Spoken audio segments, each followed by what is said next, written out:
Thank you. Abraham, it's easy for you to see me, and it's easy for me to see my homeless brother in the woods, but I can't see how to make the next step, let's say, towards you. It's unclear. I can't see the path. The path is unclear no matter which way I turn, and it's been for a long time. Well, the reason for that, and it's all right that it is that way, is when you have been listening for others to give suggestions, or when you have been seeking approval from someone who gives it to you for different reasons. It's easy to train yourself away from the guidance system that is undeniable. It's why we like to use the analogy that the journey between Phoenix and San Diego is quantifiable. And the way you make your path undeniable is by feeling for it on an emotional basis more than thinking for it.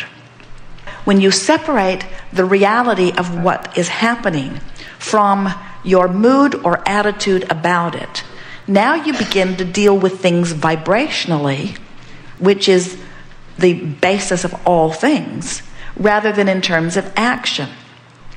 People will say, where I am is unpleasant, I want to be over there, and then I will feel better. And we say, you have to find a way of feeling better, or you cannot move over there. And people say, well, give me a reason to feel better, and then I'll feel better. And we say, you have to conjure the better feeling. You have to guide with vibration, and the manifestation follows the vibration. Jerry and Esther have had several experiences that are so emphatic lately, and we are trying to choose among them the one that is the most emphatic. So, some time ago, Esther was sitting in a hotel room, and it happened to be the day that she had in her possession her first laptop computer. And she was watching an interview on television because Winfred Marsalis was being interviewed, and they had just seen him, a brilliant jazz musician, at Martha's Vineyard. So Esther watched the show because he was going to be on it. And his interview was delightful. Esther could feel that he knows or seems to know what she's learning from Abraham.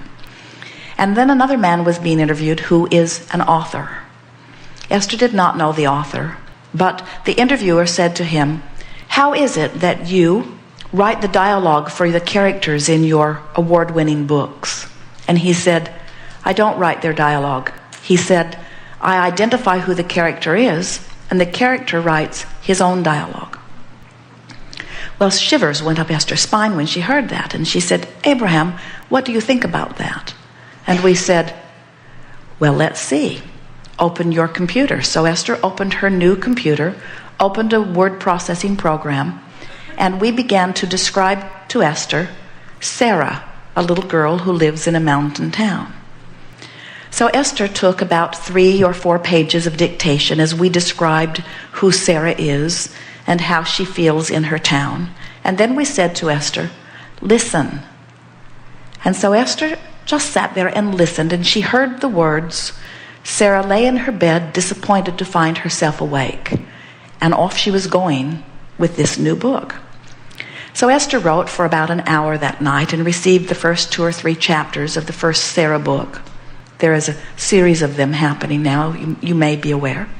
And then Esther got busy with Jerry doing all kinds of things and didn't think about this again for a week or 2 or 3 or 4. Then they drove to San Diego. And while they are in San Diego, they are staying at a hotel, and across the street from the hotel is an industrial park. And in the industrial park is a beautiful Zen garden, a beautiful walking trail. And so Jerry and Esther for years have gone there when they are at that hotel, and they take their walks in these beautiful gardens. And so they're walking around the gardens, and they came upon a rise in the garden, and Jerry said, there's a little bridge over there we haven't seen. And they crossed the bridge, and as they crossed the bridge, they looked out, and out in the middle of the water was a statue of an owl just sitting there. And Jerry and Esther didn't think much about it. There is an owl, a beautiful owl, not a real owl, but a beautiful owl. And they went on and finished their walk, and then they went to the hotel where they were holding a meeting. And a man that Jerry and Esther had met for some time approached them. In fact, they had seen him, sort of coincidentally, meditating down by the cove when they were down taking their walk. And so their relationship with him was becoming stronger and stronger. Life was just sort of showing things to them. And he walked up to them and he said, "I want to introduce you to my friend. This is my friend Solomon." And Jerry and Esther said, "Oh, nice to meet you, Solomon." And in his hand he had a book, and Esther thought he was giving it to her. And she said, "Are you giving this book to me?" And he pulled it back. "No, I brought this book for myself." And Esther is embarrassing herself. She is tugging this book out of his hands. She said, "But I must have this book." And he said, "But I did not bring this book to you, Esther. I brought this book for myself. You cannot have this book." And Esther said, "Please, please, let me have this book just for a minute. I want to show it to Jerry." She did not know why she had to have that book. So she took the book. She didn't even open the pages of it. She took it to the room. She showed it to Jerry. Jerry didn't comment about it. Jerry brought the book back, gave it to the friend, and the next day Esther said to Jerry, "What was that book about?" And Jerry said, "Oh, I scanned it briefly. I didn't find it too interesting. It was about talking animals." So now, if any of you have been reading the Sarah series, you now know that it's a story of a little girl who lives in a little mountain town who one day while she's walking down a trail meets a giant owl on Thacker's trail who begins talking to her and teaching her everything that Abraham. And the reason that we are giving this to you is that without even knowing it, the universe was delivering to Esther pieces of what would come next. In other words, the story is already written, the story is already known, but the universe was delivering to Esther little pieces of it that after the fact she could begin to see how it is fitting together. So many years go forward. Many people have come to them and said to them, "We want to do a movie on the Sarah series," and for one reason or another Jerry and Esther have not found it to be compatible. And then a man who Jerry and Esther have known for many years, he's been coming to the gatherings. Jerry has been saying, "I believe that there's something for us to play with Stuart." And Esther would say, "I know I can feel it too, but I don't know what it is." Well, it's enough that they don't know what it is, and it's enough that they know that it will be sometime later. Just an inkling, nothing very bright, just a sort of feeling that there is something there. So for years they see Stuart, they say hello to Stuart, he comes to their gatherings, they don't exchange many words, they like him very much, he likes them very much, and then he approaches them, "I would like to do a movie relative to the Sarah series." And on the last movie he was shooting, he now tells Jerry and Esther that on the last day of shooting, an owl flew into the barn they were shooting in, and an owl's feather fell on the director's chair.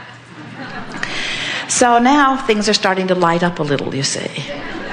So he contacts Jerry and Esther, and they tell him that they are very busy and that they really don't have the time to put towards something like that. But he says to them, "Well, let me write a treatment." And they say, "All right." And he writes a treatment, and they don't like it.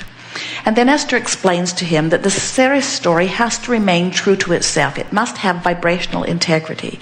And he says, "I know, but it will sometimes take 3 or 4 or 5 treatments before we get it right." And Esther said, "We really don't have time for 4 or 5 treatments. If you really don't understand Solomon as I understand Solomon, and you really don't understand Sarah as I understand Sarah, then we probably don't want to go further." In other words, it's still not lighting up. It's something that's there, but it's not lighting up. Sort of what you were describing a little bit. And then more time passes, and then Jerry and Esther are having a seminar in San Diego, and Stuart comes to the San Diego seminar. And they wave at him across the room. They exchange no words, and a couple of days later they receive a FedEx package from him, and in the package he sends them a CD with a note that says, "The seminar was so wonderful. I am a musician. I have won a Philharmonic Award when I was younger, and I was inspired to write this music. This sounds like Abraham music to me." And Esther put it in the player and went out of her mind with appreciation for it. It felt like Abraham music to her too. And all of a sudden, words for a Sarah musical began flooding in Esther's mind. So she called Stuart and she reached him. They were sitting in the parking lot having a burrito at Del Taco. And Esther is out of her mind with enthusiasm. Now it is lighting up. She calls him and says, "Stuart, Sarah has to be a musical." And he is quiet, and he said, "All of my life I've wanted to do a musical." And Esther said, "All of my life I've wanted to do a musical." Esther says, "Let me describe to you 4 or 5 or 6 scenes from this book that I know would be very good for a song, and see what you can do with the music." 2 days later, Esther received 7 songs from Stuart.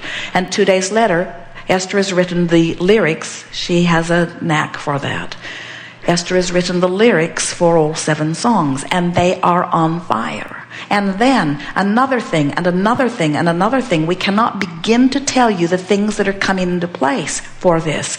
It's not effort. It is that suddenly it's right in front of you, and as you see it, your enthusiasm for it is so intoxicating that to say no to it would be out of the question. In other words, it's already in vibrational escrow. Long before Jerry and Esther knew Stuart and his musical were in their vibrational escrow. Long before Stuart knew Jerry and Esther or had read the Sarah series, all of that was in his vibrational escrow. And all of them have been in the process of coming into alignment with who they are, getting their life in the place that it needs to be. And suddenly, when everything is lined up right, then things start to show up. And until then, you're right to pass on them. You see what we're getting at?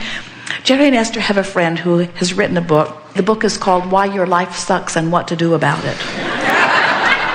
Really a very good book. His name is Alan Cohen, and in the book he has a segment where he talks about if something is a hell yes, then follow it. But if it's not, if it's anything other than a I really want to do this, then it's equivalent of saying hell no. And the reason that we are bringing this up is because in light of what you are getting at, of wanting to make a decision, if it is limp, if it could go either way, then you haven't done the energy alignment work that is necessary. It's like picking the fruit that isn't ripe and then complaining that it doesn't taste good. And we say, let everything ripen. And the way you let that happen is by working on the thought and getting it into alignment. Let your work be an emotional journey, not a thinking journey. Don't try to think your way to your projects or to your success. Life and the contrast is what's thrown all that over in vibrational escrow. Every day that you're living and you know what you don't want, you put another piece of what you do want in it. All of these pieces that you are throwing over there into this vibrational escrow are melding together. The source energy you is becoming them, and the picture is beginning to form, and you don't have to figure out or dictate the path through which this stuff will unfold. All you have to do is do your best to chill out, do your best to feel good, do your best to appreciate, do your best to feel as good as you can feel, and what's percolating over there in vibrational escrow will say, hey, look over here. And when you look, you won't say, oh, I'm wondering about this. Esther didn't listen to this music and say to Jerry, what do you think about this? She didn't call Stuart and say, what do you think about this? Or, hey, I had an idea I wanted to run by you. She screamed at Jerry, this is what I've been waiting for. He's who I've been looking for. This is how this must be. Before they had even left the parking lot, Esther had seen the whole thing in her mind's eye. By the time she reached Stuart, there was no way he could have turned away from that. And no way that he would have wanted to turn away from it, because it was already over there in his vibrational escrow too. You see what we're getting at? There is no possible way that you are not creating wonderful things. But there is a possibility of any of you being so tied up in the details of whatever it is that you are living that you're holding yourself vibrationally just out of sync with what is lighting up. Everything has the potential of lighting up and lighting up fast. What your life is supposed to be is just a series of saying, oh, that's the best idea I can find from here, and oh, that's the best idea I can find from here, and oh, that's the best idea I can find from here. And what begins to happen as you begin deliberately turning in the direction of the thoughts that feel better and better and better is that the things that light up are bigger and bigger and bigger and more and more and more exhilarating as they light up. You get the sense of what we're talking about? Life is supposed to be fun and will be. It was never supposed to be a struggle. So when you say, I can't tell which decision to make, what that always means is there hasn't been enough reaching for the thought that feels best to come into true alignment with what's already over there in your vibrational escrow. Do you believe us when we say that because of who you were before you were even born, and who you have become as a result of the contrast that you've been living, that there are things ready to pop that would just knock your socks off on every subject in the world?